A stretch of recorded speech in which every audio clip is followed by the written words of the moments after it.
Buenas tardes a todas, a todos, bienvenidos, bienvenidas en el Museo Amparo. Hoy es miércoles 24 de marzo y vamos a tener una conversación del programa Quehaceres, un problema de escala, como le estamos llamando este año, con Mariana Castillo de Val. Este programa es un programa que está a raíz de la exposición de la colección permanente del Museo Amparo, una exposición que es curada por Tatiana Cuevas y que se llama El tiempo en las cosas y que ya es posible visitar en el museo en estos días. Esta exposición pues tiene como cuestionamiento las formas en las cuales se ha pensado la historia, se han pensado las formas en las cuales también concebimos el tiempo en la historia y la forma en la cual también a través de ciertos procesos artísticos, el indicio, así como el fragmento, han asumido una forma importante para rediscutir, regresar a pensar, poner en tela de juicio o relatar ciertos momentos de nuestro pasado.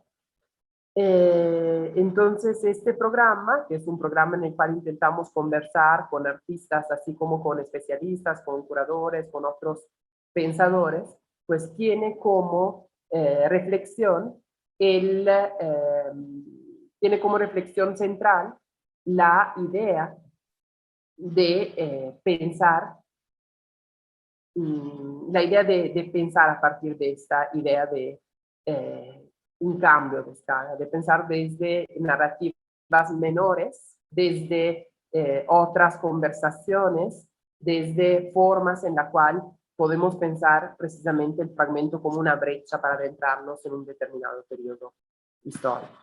Hoy tenemos el placer de estar aquí, repito, con la artista Mariana Castillo de Val, que es una artista con una trayectoria internacional muy amplia.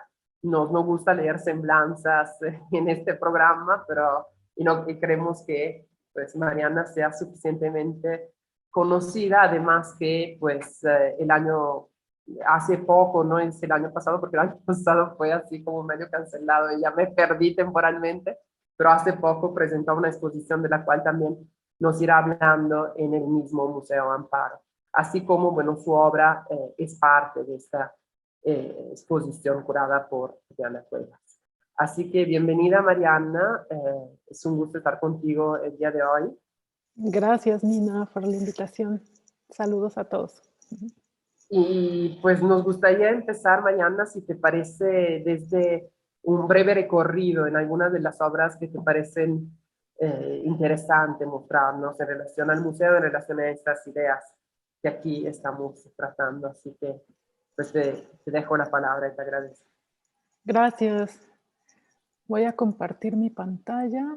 Bueno, como dijo Nina, voy a empezar mostrándoles, tres piezas que creo que tienen relación con esta idea de fragmento de historia de reconstrucción.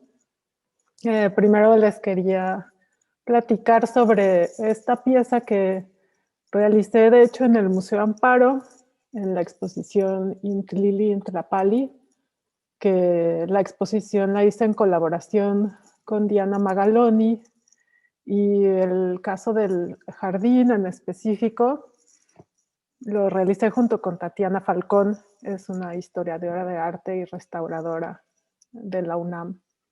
Y bueno, la idea de este jardín viene del Códice Florentino. Ahí hay uno de los libros del Códice Florentino que se llama el Libro de los Colores. Ahí hay una parte donde describen pues, los distintos pigmentos y tinturas que se utilizaban para pintar tanto los códices como los murales y las plantas de donde vienen todas estas tinturas. Entonces vienen un poco las recetas, las descripciones de cómo se preparan, etc. Entonces, bueno, junto con Tatiana nos metimos a hacer este experimento un poco borgiano de reconstruir el jardín. Entonces, estas son algunas de las imágenes del jardín y la forma viene de un códice que se llama el Códice Feguer-Gary-Mayer, que es un códice mixteca, pero que está en la Universidad de Liverpool, como muchos de nuestros códices que no los tenemos, que están en otros lugares del mundo guardados.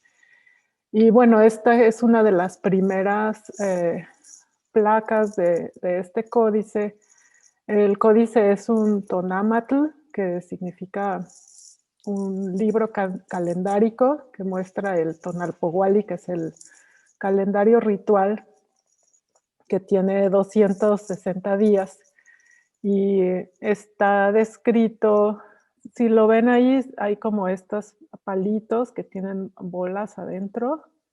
Entonces cada uno de esos tiene 20 días, no, tiene 13 días. Y entonces esas trecenas se repiten 20 veces y entonces se completa todo el año. Y en esta lámina también está descrita la orientación de cada uno de los lugares, el este, el oeste, y también los dioses que están relacionados con esas regiones y también los colores. Entonces, si ven, la parte de arriba es roja, la de la derecha es verde, la de abajo es azul y la de la izquierda es amarilla. Entonces, digamos que este es un diagrama tanto del tiempo como del espacio. Entonces decidimos usar esta lámina como punto de partida para organizar nuestro jardín utópico, porque bueno, lo cierto es que todas estas plantas vienen de distintas regiones de México, de distintos ecosistemas, distintas altitudes y climas, entonces realmente nunca estuvieron juntas en un jardín.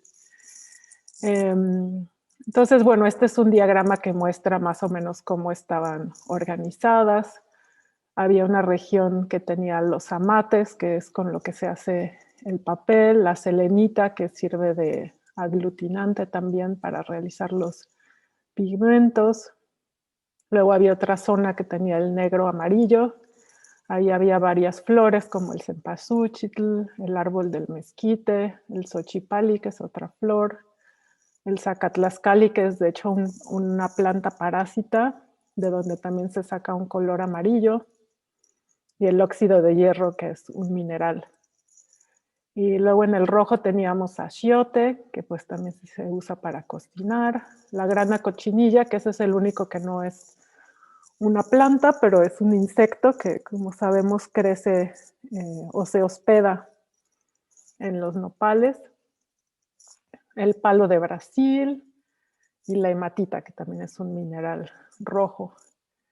Y por último teníamos toda la zona de los azules con el matlali, el muitle, el añil, que de ahí se saca el índigo, la hierba de pollo y la celadonita. Entonces, bueno, así se veía más o menos el jardín desde arriba, con todas sus diferentes zonas. Y bueno, la gente también podía entrar y caminar. Y en el centro, porque bueno, de hecho este es un patio colonial que está en el Museo Amparo, y para quitarle ese aspecto colonial a la fuente, la transformé como en un espejo de agua que tiene una forma más bien piramidal. Entonces aquí están las otras imágenes del jardín. Bueno, el jardín lo empezamos a plantar todo antes de que se inaugurara la exposición y luego pues en el transcurso de la exposición pues las diferentes plantas fueron creciendo. Y también extraímos como bastantes tinturas y pigmentos que se usaron después en la exposición para realizar una serie de murales que también estaban en la exposición. Ahí se ve la grana cochinilla con los nopales. Ahí está toda la zona con los naranjas y los amarillos. Y bueno, pues cada receta particular pues tiene sus especificidades. Y ahí Tatiana Falcón es la experta de todas estas químicas y cocinadas de los colores. Pero bueno, fue una experiencia muy interesante. También porque pues, se trata de de una obra viva, porque hay que cuidar las plantas y cada una tiene sus requerimientos especiales, sus climas, sus alturas. Esa es toda la zona de los azules. Bueno, y después, bueno, aquí están los minerales que también se usaron después en la exposición y algunos acercamientos de las flores. Y bueno, ahora también quería hablar brevemente de esta pieza Vista de Ojos, que la mostré en la Galería Kurimansuto en 2014. Forma parte de una serie de piezas que he realizado a partir de mapas que se hicieron inmediatamente después de la conquista. El primero lo hice sobre el mapa de Nuremberg Tenochtitlan, que aparece en la segunda carta de relación que le escribe Cortés al rey de España. Y en este caso es el mapa de Uppsala, se llama el mapa de Uppsala o el mapa de Santa Cruz, porque el documento original está en Uppsala, en Suecia, y es la primera representación detallada de la Ciudad de México después de la conquista.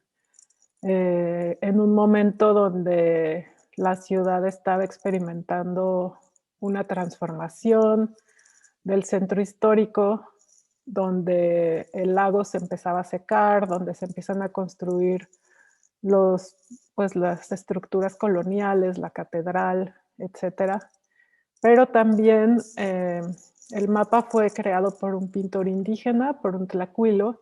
Entonces también todavía hay como muchas imágenes que muestran los glifos de las distintas regiones de la Ciudad de México, también los oficios, la pesca de distintos peces e insectos también en el lago, los embarcaderos, por ejemplo, ahí del lado izquierdo, ese era el embarcadero que estaba en Tacubaya, que era el que estaba más cercano al centro de la Ciudad de México. Entonces la idea, este dibujo originalmente está pintado en papel y está coloreado, y yo lo transformé en un dibujo a línea, y ese dibujo a línea pues cambié la escala drásticamente para que ocupara todo el espacio expositivo, y después lo grabé en paneles de madera, y esos paneles de madera después se desplegaron en el espacio de la galería. Ahí el que ven ahí chiquita, esa es la catedral. La catedral tuvo como varios momentos, y aquí es cuando todavía era un edificio pequeño y poco a poco lo fueron expandiendo. Ahí se ve más clara la catedral. Por ejemplo, esta es muy bonita, están atrapando aves que también se usaban yo creo que se usaban para comer.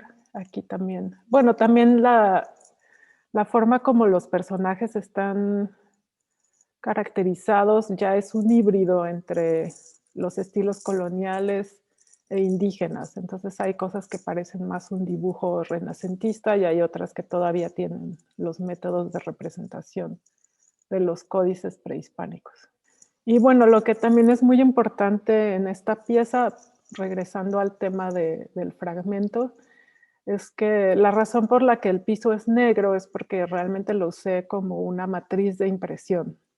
Entonces, cada una de estas placas la entinté y la utilicé para imprimir este libro que está a la entrada de la exposición, que es una especie de atlas. Entonces, bueno, creo que nos tardamos más en imprimir el piso que en hacer el piso, porque es una labor muy, pues sí, muy tardada y muy precisa. Pero bueno, ahí también los visitantes podían tener acceso al piso, pero como documento, no como espacio que se puede transitar. Aquí tengo algunas imágenes de cuando estábamos imprimiendo las placas en el taller El Taco, que está en Tlalpan. Entonces, como ven, cada placa era entintada y después teníamos 4 piezas de papel por placa, y después todo eso se encuadernó en ese volumen más extenso. que yo le llamo Atlas porque es una especie de atlas del mapa de Uppsala. Ahí iban quedando ya las placas entintadas y pues esas fueron las que se usaron en la exposición. Y ahí era cuando estaban todas las piezas colgando mientras se secaban para después encuadernarlas. Bueno, y por último les quería platicar sobre una pieza que se llama No Solid Form Can Contain You, que parte de la Coatlicue, la escultura azteca que se encuentra ahora en el Museo de Antropología. Lo que ven aquí, esta imagen es la primera vez que la escultura de la Coatlicue fue expuesta en el Museo Nacional, que también quedaba en el centro histórico, que fue pues, se llamaba la Galería de Monolitos, que fue como el primer espacio donde se mostraron todas estas piezas prehispánicas. Bueno, la historia es que cuando descubrieron a la Coatlicue, la descubrieron al mismo tiempo que el calendario azteca, y el calendario azteca pues era como el símbolo de la racionalidad, porque medía el tiempo, porque era todo, no sé, perfecto y geométrico, pero la Coatlicue pues es una especie de demonio, ¿no? Es la diosa de la tierra, la diosa de la muerte, y también las comunidades indígenas comenzaron a rendirle culto de nuevo. Entonces las autoridades independentistas decidieron esconder a la Coatlicue de nuevo porque no les pareció bien que esos rituales se volvieran a realizar. Entonces la Coatlicue estuvo escondida por muchísimos años en un patio de la universidad que quedaba también en la calle de Moneda. Entonces esta pieza trata de, digamos, de recorrer todos estos momentos de la Coatlicue, todas estas formas de acceso, de interpretación y también de exhibición.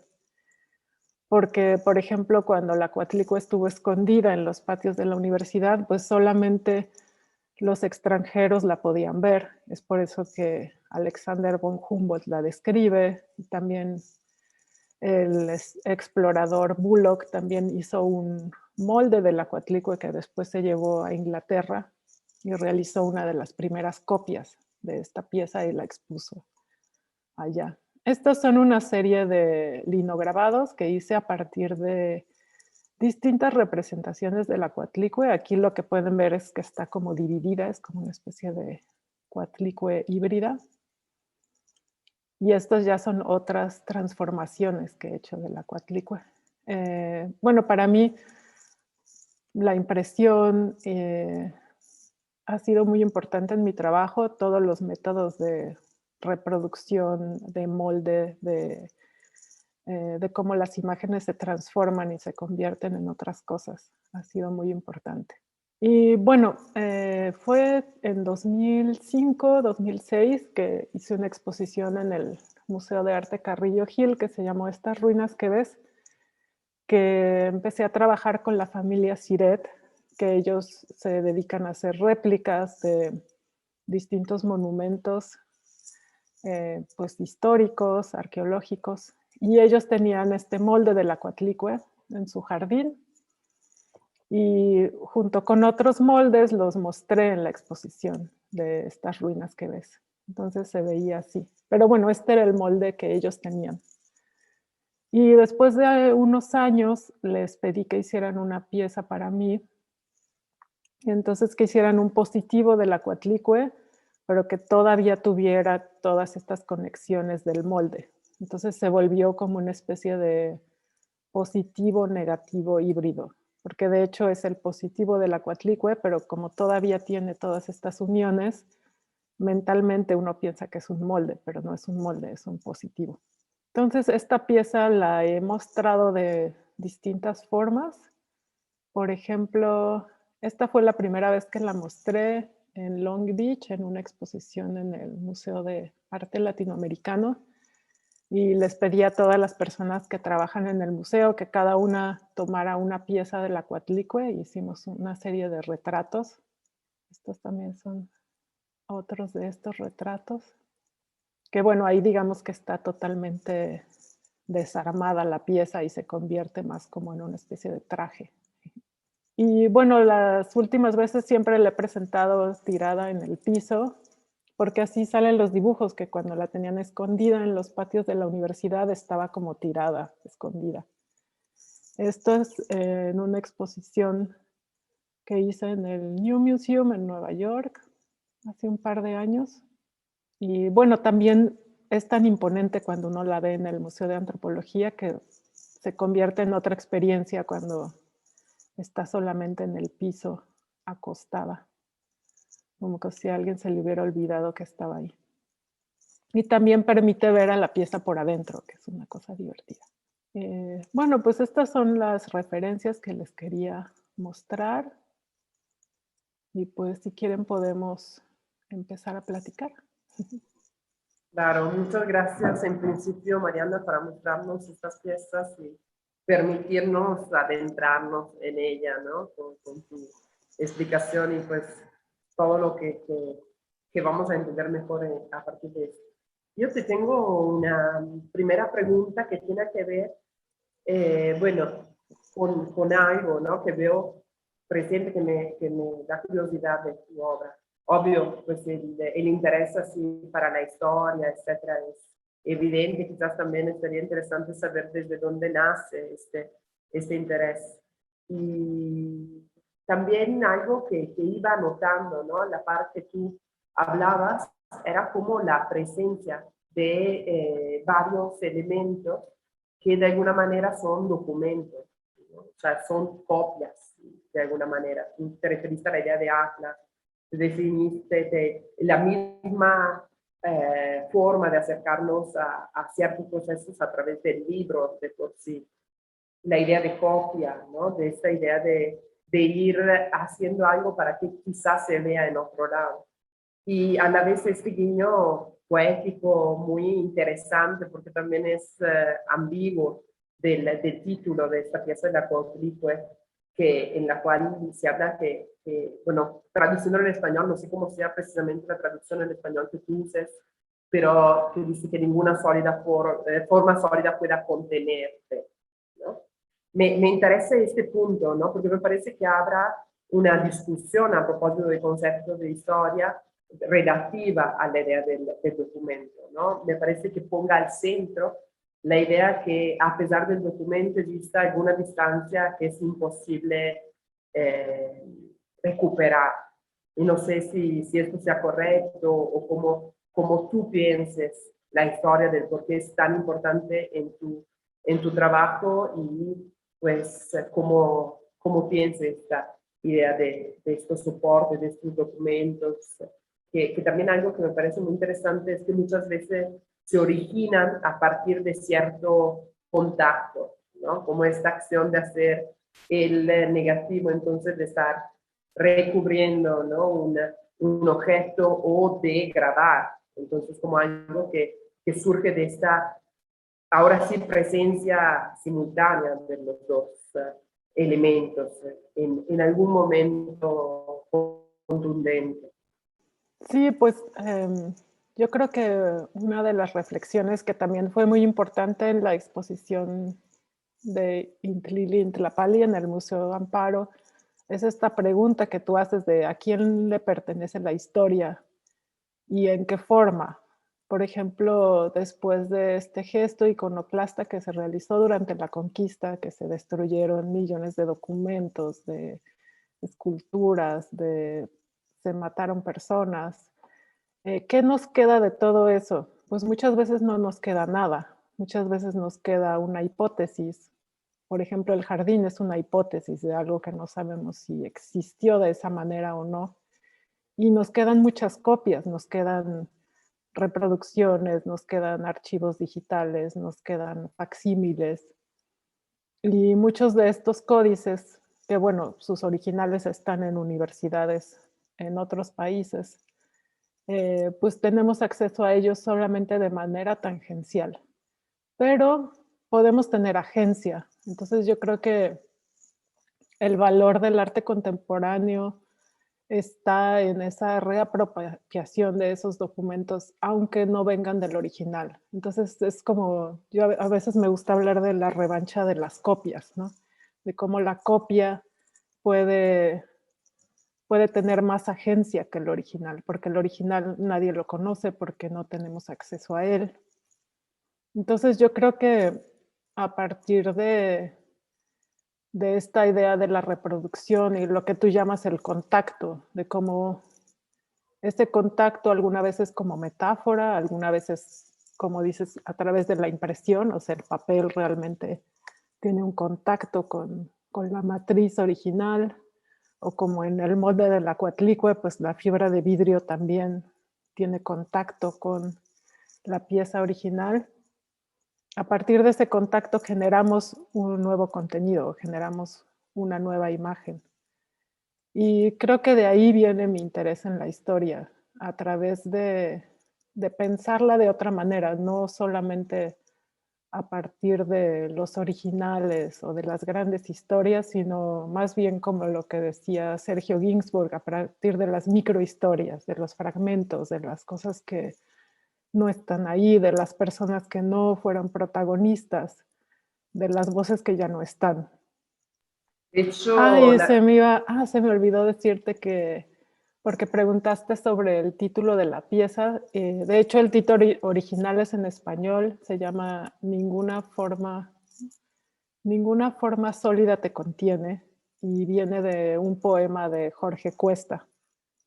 de hecho, mira, uno de los puntos sobre lo cual hemos conversado con Tatiana sobre este programa paralelo de quehaceres en lo cual estamos acompañando la expo del Museo Amparo, tiene que ver precisamente con este planteamiento microhistórico. Y a mí, citando Ginsburg, que citaste tú, me parece que es muy interesante la forma en la cual él propone un método indiciario, ¿no? En lo cual pone al centro de la posibilidad que une la psicoanálisis, él dice, ¿no? La historia del arte también, y el operar de un detective, ¿no? El indicio. Y habla precisamente de cómo muchas de las acciones que podemos hacer en esta acción de pensar la historia, de, como tú dices, de pensar en un presente también, es intentar conectar estas pistas, ¿no? En una posibilidad interpretativa. Entonces me preguntaría también al respecto de esto, ¿no? O sea, ¿qué rol juega el indicio en tu práctica? Pues yo creo que juega un papel importante porque al final todos los proyectos parten de indicios, de cosas que no se sabe totalmente el significado, la interpretación. O por ejemplo, si pensamos en términos de autoría, pues se sabe que el mapa de Uppsala fue pintado en el colegio de Tlatelolco por un pintor indígena, pero no sabemos quién fue ese pintor indígena. O en el caso del Códice Florentino, pues los dibujos, se sabe que fue un grupo también de dibujantes que eran alrededor de 7 o 8. Entonces, por ejemplo, Diana Magaloni, ella ha hecho un estudio de cómo están dibujadas distintas partes del códice, y a partir de eso llegó a la conclusión que hay 7 pintores. Entonces había uno que dibujaba muy bien las manos, hay otro que le dicen el maestro de los colores de la piel porque era muy bueno haciendo eso. Hay otro que se llamaba el maestro de los dos mundos porque podía pintar como renacentista y también como si fuera un códice.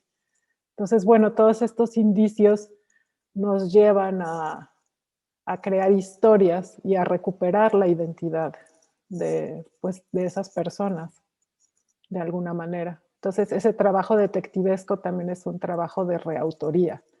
Y creo que esa es la parte más importante dentro del caso de la microhistoria, que pues también Carlo Ginsburg habla mucho de la Inquisición, por ejemplo, de todas las mujeres que fueron quemadas como brujas, que bueno, muchas veces cuando vas a los archivos de la Inquisición viene la declaratoria desde el punto de vista de la persona que, pues sí, que ejecutó a esa mujer, pero la voz de la mujer casi nunca está presente. Entonces, ¿cómo recuperar esas voces que nunca fueron escritas en primera persona, que siempre fueron escritas en segunda o en tercera persona?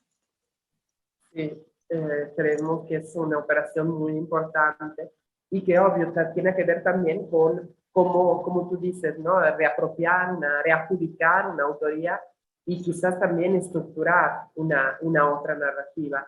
Y claro, el ejemplo del jardín, desde la primera vez que lo vi, me pareció muy contundente en estos casos, ¿no? Uno, porque realmente a partir de un indicio, ¿no? A partir de algo que se puede detectar en este códice, pues nos conduce a pensar también una espacialidad hipotética, pero que al fin, pues, era efectivamente algo que en otra forma, que quizás no podemos identificar, debía de estar, ¿no? Dentro de este espacio. Y creo que algo que es interesante pensar es cómo siempre adentro del marco de este programa que estamos haciendo, es pensar la escala, pero también este juego de dimensiones que a veces tu trabajo engancha, ¿no? Entre un trabajo bidimensional y un objeto que es escultórico, quizás. Creo que hay algo muy interesante ahí, ¿no? Como partir de un libro y llegar a hacerlo un algo que es presente. En este sentido, además de esto y de ahondar como en estas dimensiones variables, ¿no? Que están en tu obra, también te preguntaría sobre el valor del libro que tu obra engancha, ¿no? Obviamente, pues el códice, obviamente lo que nos mostraste a propósito de vista de ojo, pero también ahí, mientras estamos viendo esta vista de ninguna forma sólida puede contenerte, en el New Museum se entrevé unos libros que son, creo, parte de una producción más reciente, si no me equivoco, tuya, en lo cual hay estos libros que son casi erosionados. No sé si pudieras contarnos más sobre el papel del libro y también sobre esta imagen que es intrigante de esta erosión de libros. Sí, es una pieza que se llama Doubt Death y empezó con un libro que me encontré en una librería de viejo. Creo que era una colección que se llamaba Los Museos del Mundo, que se podía comprar en los kioscos de revistas. Y cada semana salía un nuevo fascículo sobre un museo distinto en el mundo. Pero lo que me interesó es que en el centro siempre había una especie de collage donde se mostraban como, no sé, 5 o 6 espectadores y después había una serie de obras de ese museo, por ejemplo, no sé, la Galería Uffizi o algo así. Entonces se muestran ahí 5 o 6 trabajos a escala humana, digamos. Entonces esos libros siempre están abiertos en esa página y yo lo que hice fue, como dijiste, hacer como un trabajo de erosión o de taladrar básicamente el libro y se vuelve como un objeto escultórico, pero también yo siempre lo he pensado que es como un homenaje al espectador, como un homenaje al camino que el espectador deja en un museo, porque nunca sabemos cuando alguien va a un museo como qué cosas está viendo, con qué se queda, qué se lleva, qué aporta, como esa presencia fantasmagórica, pues es algo que tampoco podemos capturar tan fácilmente. Entonces, cada uno de estos libros son como el camino que deja un espectador hipotético. Y pues sí, el papel de la impresión es muy importante en mi trabajo. También los libros como soporte, como forma de conocimiento, como objeto, como un objeto análogo, fácil de transportar, también económico, que se puede distribuir, que se puede multiplicar. Y también tiene esta cuestión modular a través de las páginas, que se puede dividir la información de distintas maneras. Y bueno, cuando empecé a hacer arte, pues empecé de hecho haciendo publicaciones de artista, porque también era algo accesible que se hace con fotocopias o casi con ningún medio. Y poco a poco esos libros se empezaron a convertir en ejercicios esculturales. Entonces, digamos, por ejemplo, el piso de Vista de Ojos es un trabajo, sería como un libro de artista, pero que se convirtió en un piso gigante en una galería. Entonces, digamos que fue un gesto en el que de alguna manera cambié la escala del documento a una escala humana para que el espectador pueda caminar ese espacio, caminar el espacio de la Ciudad de México en 1500 y tantos. Yo, bueno, también quisiera aprovechar, tengo otra pregunta, pero para después, y mientras dejar un momento para preguntarte de forma pues precisa, ¿no? Por ejemplo, en este ejercicio que tú hiciste, esta obra que tú hiciste a partir de este cruce del espectador con la obra, ¿no? Y respecto a lo que estábamos diciendo antes sobre la idea de estas narrativas precedentes o consecuentes que de alguna manera se articulan a partir de estos fragmentos. ¿Tú cómo concibes, cómo piensas los museos, ¿no? Sobre todo si para ti también son un trabajo, pues es un lugar que de alguna manera engancha cierto trabajo de campo. Creo que hay muchas obras que vienen, ¿no? De esta exploración y también pues conceptualmente es cómo los piensas. Me estoy refiriendo particularmente a los museos de historia o que conservan, ¿no? Un acervo histórico de cualquier, o antropológico de cualquier procedencia, digo, y no tanto de los museos de arte contemporáneo. Sí, pues son espacios, como dices, que también he utilizado como campo de experimentación o campo de batalla. También son espacios complejos que digamos que la parte visible o la parte expositiva muchas veces es menor que las bodegas o los centros de investigación o los archivos. Entonces, esos gestos, el gesto de acumular, de coleccionar, de organizar, contrasta de manera fuerte con el acto de exhibir, que pues exhibe solamente una parte, una selección, cómo se exhibe, en qué tipo de vitrinas, con qué tipo de iluminación, cómo se escriben las cédulas, cómo se hacen, no sé, las visitas guiadas al Museo de Antropología, por ejemplo. Entonces, todos esos gestos que envuelven la idea de museo me apasionan. Entonces, en diversos proyectos me he dedicado como a tomar aspectos específicos de esas actividades, de la actividad, no sé, de empacar obras, o la actividad de restaurarlas, o la actividad de catalogarlas, y tomar eso como un campo pues de inspiración también y de comunicación con muchas de las personas que se dedican a trabajar en esos espacios. Y pues a través de esas distintas, no sé, curiosidades, he conocido a mucha gente con la que sigo trabajando, por ejemplo, la familia Sidet, que hace moldes, o Tatiana Falcón, que es restauradora, o Diana Magaloni, que es historiadora. Entonces, todas esas personas también me han abierto puertas y me han enseñado cuáles son o cómo se usan esos espacios museísticos y de investigación. Sí, creo que es muy interesante, bueno, entre otras muchas cosas, pero esto también, ¿no? De tu trabajo, o sea, como al fin este tipo de obras que pones en campo abren a todas estas aristas que son las lecturas de estos documentos fragmentarios que al fin pues un museo puede presentar, ¿no? Y mientras invito también quien nos está escuchando pues a ver si hay alguna pregunta mientras pues seguimos conversando con Mariana, pues acá estamos en la escucha, si las escriben nosotros las leemos y las podemos reportar y pues platicar con Mariana.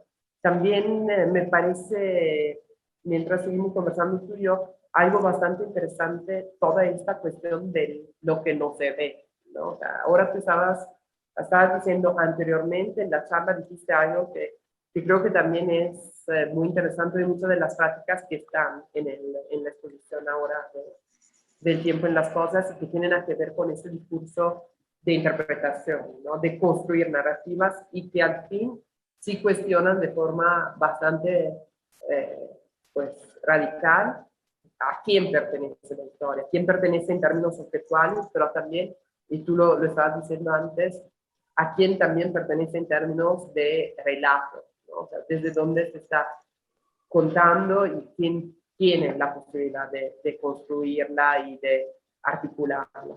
Y también en otros intereses de tu trabajo, me parece que en esta forma de la visibilidad o invisibilidad haya un cierto interés casi geológico también en la forma de los materiales. Me refiero en particular a ciertas piezas que me parece tengan como una cierta poética casi fósil, ¿no? En lo cual muchos materiales se van juntando y bueno, por alguna eventualidad emergen, ¿no? Como me da para pensar también esta reflexión que tú estabas haciendo sobre el museo, ¿no? Y pensar estos espacios de la afuera, de la exhibición, de un relato ya construido y de las posibilidades de estos materiales contenidos, ¿no? En las bodegas, en una forma de acumulación todavía no identificada. No sé si quieras decir o contarnos algo respecto a este interés, si es pertinente, casi geológico, ¿no? En tu práctica.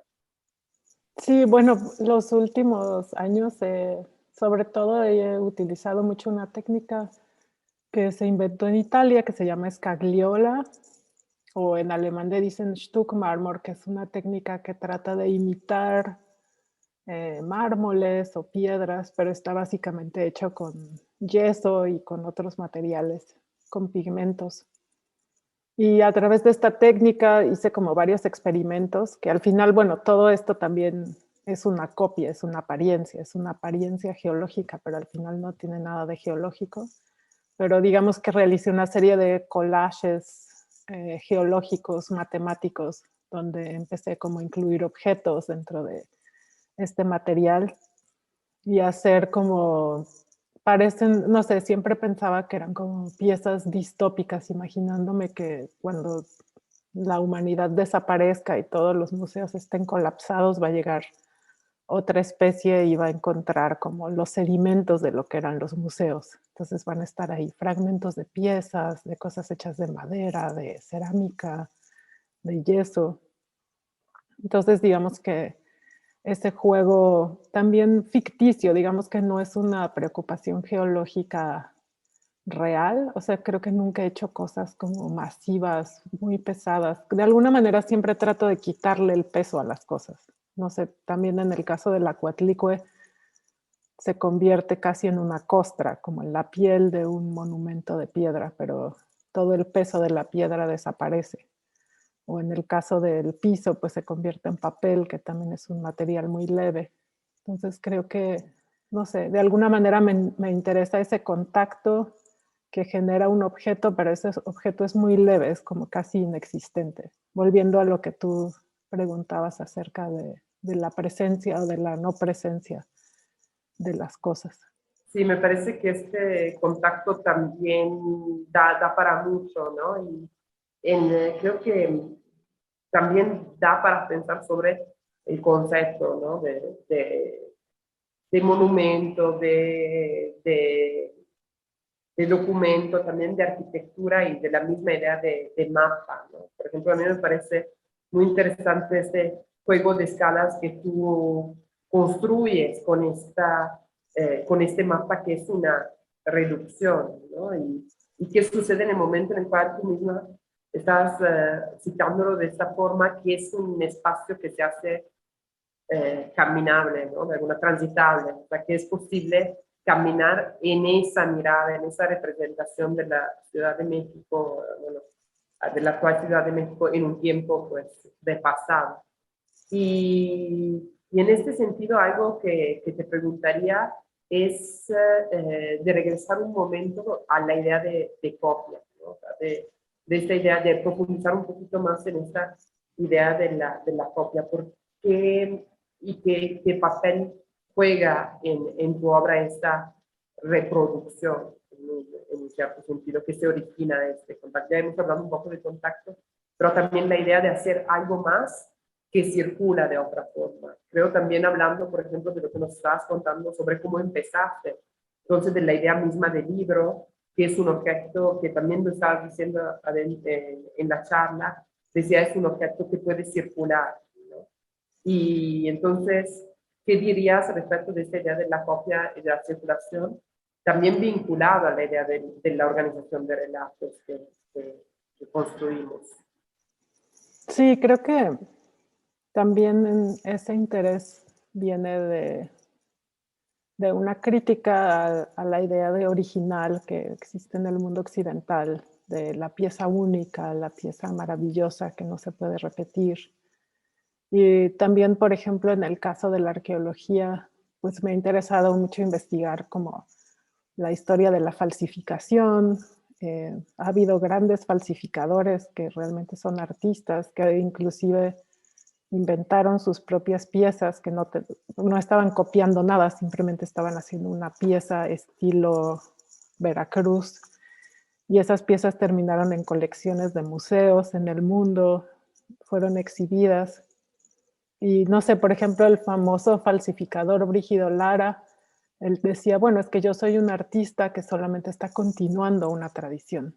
Entonces, ahí también está la pregunta de nuevo, ¿a quién le pertenece la historia y quién tiene derecho a repetir esos cánones, a repetir esas formas y cómo circulan esas formas? Supongo que si se vende como un original que se va a ir a un museo etnográfico, circula de una manera distinta que si se vende como souvenir afuera de un sitio arqueológico. Pero tal vez la manufactura es la misma y los costos de producción son los mismos, pero circula de una manera distinta. Entonces eso también es algo que me apasiona. También hay una historia muy divertida en el museo por ejemplo, en el Museo Etnográfico de Berlín tienen una colección muy grande de urnas zapotecas falsas, porque había un falsificador en el siglo XIX que era un cónsul inglés, que pues tenía muchas mineras y era muy rico, pero de pronto perdió todo su dinero en la revolución. Entonces le ocurrió ponerse a falsificar piezas. Obviamente que él no las hacía, tenía un taller de cerámica y entonces los ceramistas le hacían las piezas a él y como él era un hombre blanco occidental, le vendía sus piezas a todos los museos del mundo. Entonces hay muchísimos museos que tienen estas copias falsas de urnas zapotecas. Y hay unas que son hermosas, pero digamos que muchas veces los museos no saben qué hacer con ellas. Hay museos que las destruyen, hay otros que las esconden, hay otros que las muestran. Y dices, bueno, ¿qué son estas piezas? ¿Son originales o no? ¿Son piezas arqueológicas o no? Porque algunas ya tienen más de 200, 300 años de antigüedad. Creo que hubo un museo que las empezó a vender en la tienda de souvenirs también.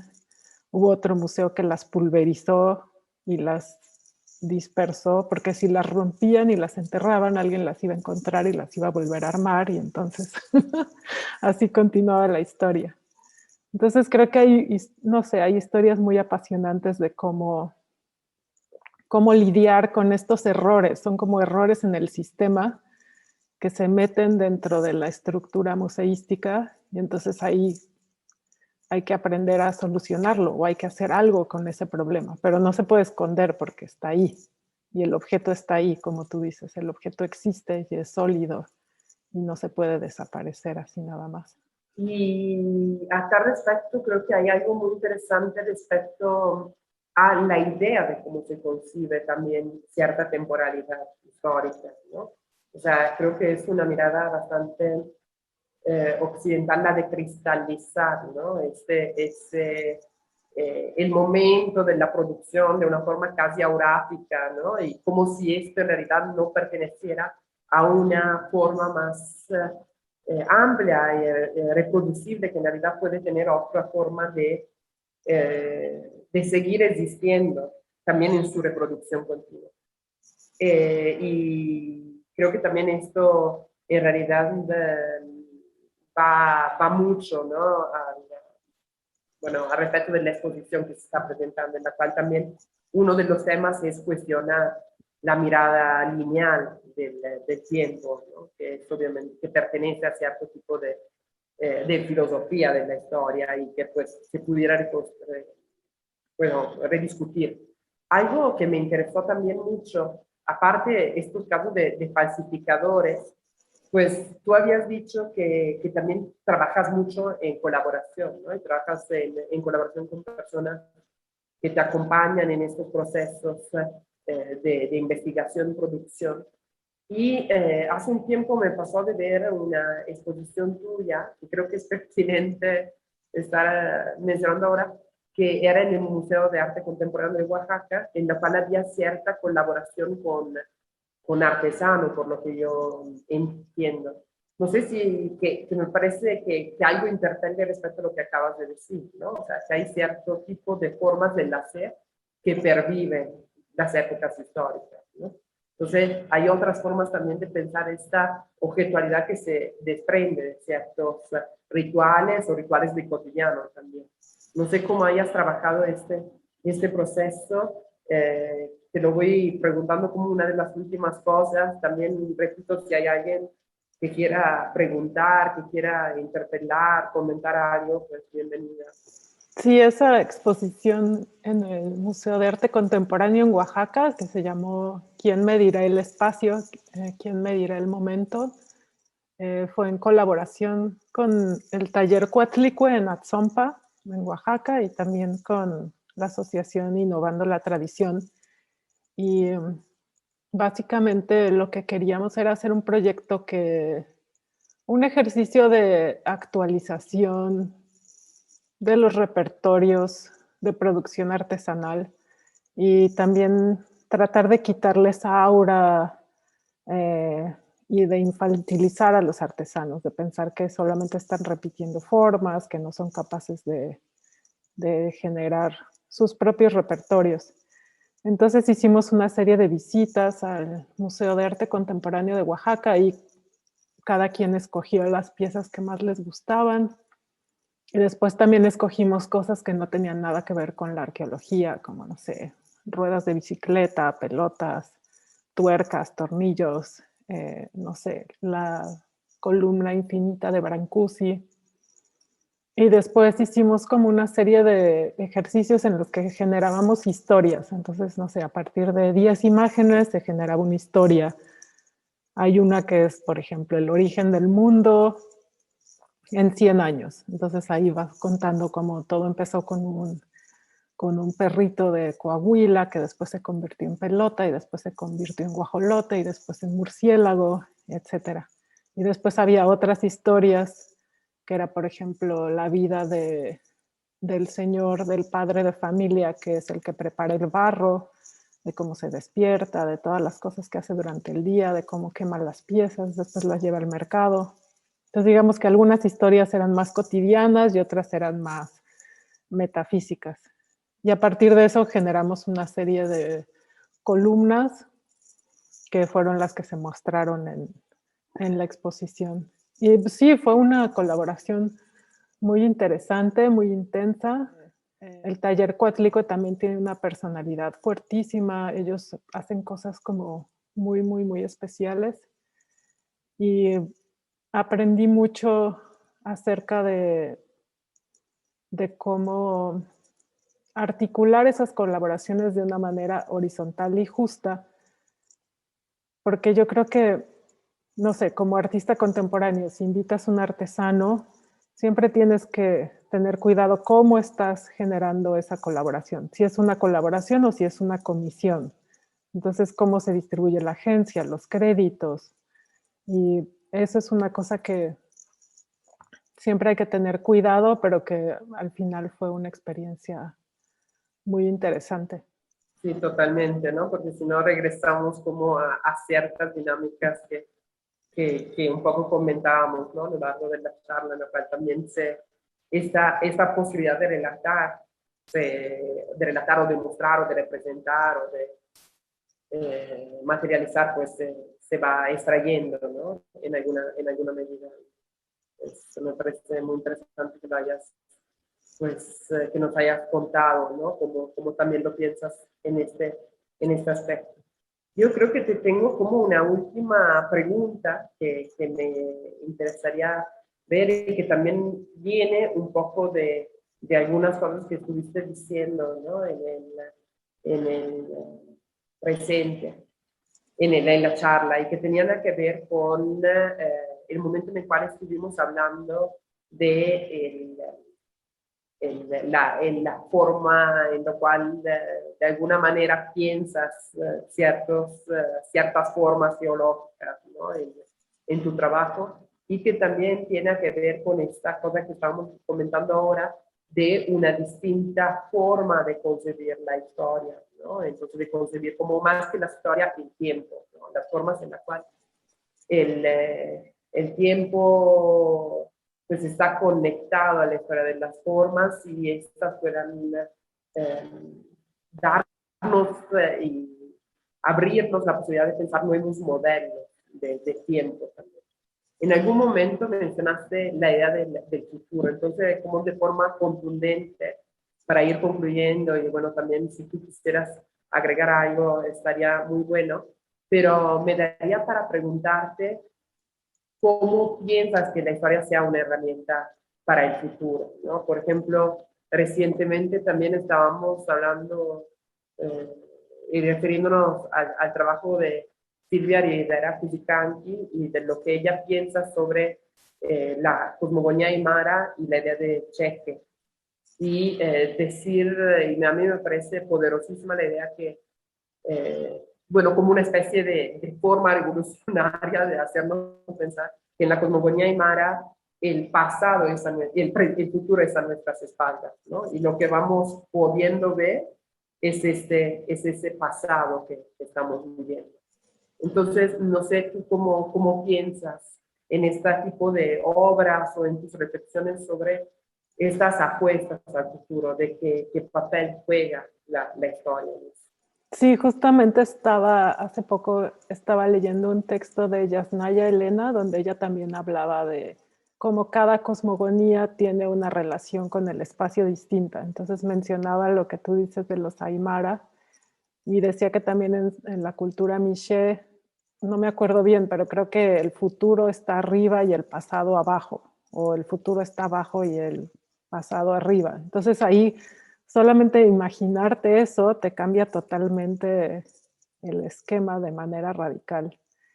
Y creo que solamente entender esos detalles ya genera muchas posibilidades para generar nuevos futuros, porque generas otra geometría, otra dinámica, otra forma de transcurrir a través de las referencias. No tienes que pensar en la idea de progreso ni en la idea de tradición, sino que puedes pensar de manera totalmente distinta.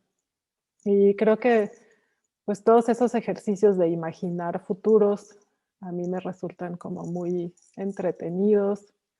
Me gusta, por ejemplo, ahora acabé de leer la novela de Emiliano Monge, Tejer la oscuridad, que justamente empieza hablando como de bueno, es como una comunidad colectiva que van escribiendo en un libro, pero al final este libro desaparece y empiezan a tejer como a través de nudos, empiezan a escribir su historia. Entonces, como generar nuevos lenguajes puede generar nuevos mundos.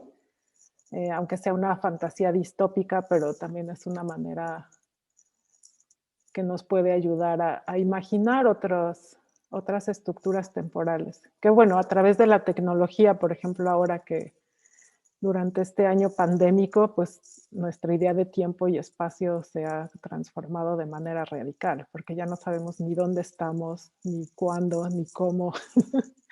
Toda la idea de movilidad, de comunicación, ha cambiado tanto que creo que ni siquiera nos hemos dado cuenta de qué pasó. Yo creo que en un año nos vamos a dar cuenta de qué ha pasado con nuestros cuerpos y con nuestras ideas de espacio y de tiempo. Pero sí, en general soy como muy apasionada de la ciencia ficción, pero de esa ciencia ficción que es más especulativa, como por ejemplo de Ursula K. Le Guin, que también imagina mundos donde las personas pueden cambiar de género, o no sé. No se trata de una ciencia ficción basada en la tecnología, sino basada en crear nuevas epistemologías, en crear nuevos mundos. Y eso es algo que siempre me ha interesado mucho. Y en ese sentido, pues cada vez que rescatas algo de la historia, pues lo vuelves presente y lo transformas, porque como ya dijimos antes, pues la historia solo son vestigios. Entonces cada vez que lo rescatamos lo que se nos da la gana y cómo se nos da la gana. O sea, no hay manera de saber que lo que estamos rescatando es real. Siempre se trata de una actualización. Entonces creo que ese acto creativo de recuperar la historia y de actualizarla es muy importante para generar nuevos futuros. Totalmente, y bueno, creo que también algo que nos deja para pensar en futuro es la idea de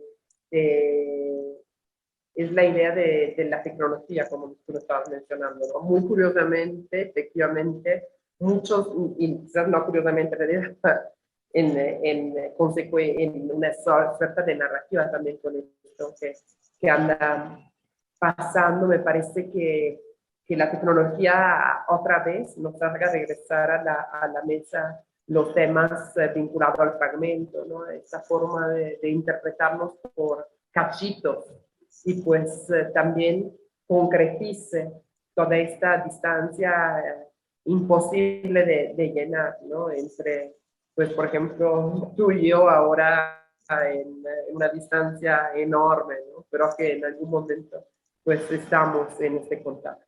Llegaron dos preguntitas, entonces te las haría para ir, mientras tanto, concluyendo nuestra conversación, de la cual te agradezco desde ahora porque me pareció muy interesante. Y Alba Elena Cardoso nos pregunta, muchas gracias por la conversación. Mariana, ¿podrías contarnos un poco sobre tu proceso de investigación y relación con los materiales? Pienso en los pigmentos, el barro, la tierra, que ya cuentan con la significación asignada, pero que tú buscas resignificar. Ay, gracias por la pregunta. Bueno, pues creo que para mí es un proceso un poco de posesión, como que cuando empiezo a investigar una nueva técnica, es como si perdiera el lenguaje textual, porque ahí tienes que aprender a entender al material de una forma fuera del lenguaje.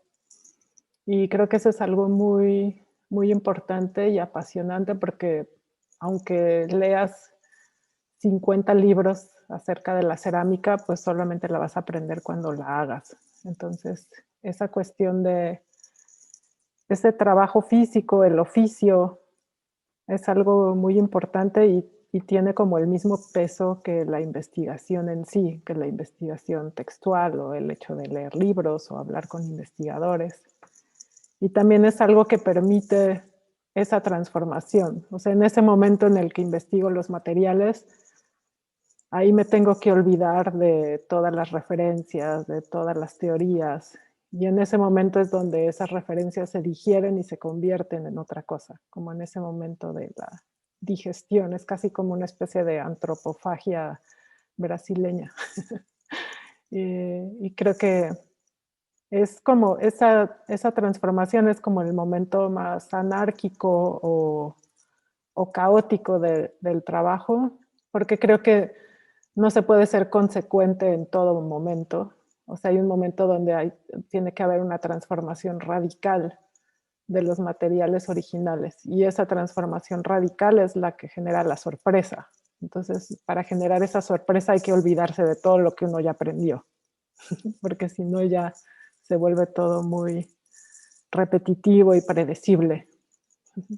Hay otra pregunta que creo que también nos da chance de profundizar por acá, que es de Francisco Lerios, y él te pregunta, hola, pensando en la serie con las partes de la Coahuila sostenidas por los trabajadores del museo, ¿cómo piensa la relación táctil con el material y la historia? ¿Y qué otras formas de relacionarse con o leer el pasado posibilita? Y Alma, te agradezco. Ay, gracias por la pregunta. Bueno, en este caso es un poco complicado porque la fibra de vidrio es un material horrible que si lo tocas con las manos, no sé si alguna vez lo han trabajado, pero te llena como de espinas. Entonces, yo tenía mucha preocupación cuando les pedí que cargaran las piezas porque no es un material gentil, o sea, no es algo que tú quieras estar tocando todo el tiempo. Pero me gustaba mucho ese gesto de que todos juntos cargáramos a la Coatlicue, como una especie de Coatlicue colectiva. que esa fragmentación no fueran solamente los pedazos de la Coatlicue en el espacio expositivo, sino también como una especie de retrato fragmentado. Pero bueno, como ya habíamos mencionado antes, pues sí, esta idea del contacto es muy importante en varios proyectos, como la piel de las cosas. Esa piel que, bueno, se puede desprender, pero también se puede destruir, se puede transformar. Entonces, algo que tiene una tridimensionalidad, pero también es efímera, no es una tridimensionalidad sólida e inmanente, sino que es algo que eventualmente, como serpiente, lo podemos descartar para que nos salga otra piel. Muchas gracias, Mariana. A ti. Y gracias pues por la pregunta, Francisco, Alma. Creo que nos vamos con muchas cosas que pensar y pues para seguir conversando en nuestras reflexiones futuras en este programa y pues afuera del programa o cuando ya visitaremos la exposición, si ya no la han visitado en el Museo Amparo. Te agradecemos mucho haber estado con nosotros hoy y pues hasta pronto. Muchas gracias, Nina, y saludos a todos.